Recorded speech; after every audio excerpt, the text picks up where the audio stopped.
Today we'll talk about how can you find your tickets on your app.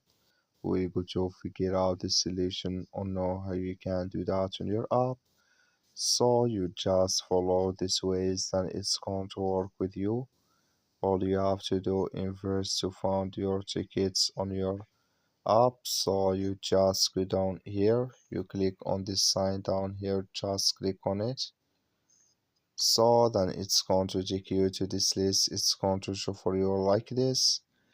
Then here you will find all tickets you have.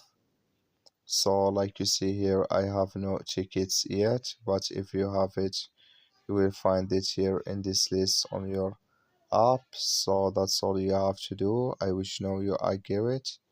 So you just follow these ways, then it's going to work with you. So that's all. Thank you for your watching. Don't forget to support us by like and subscribe.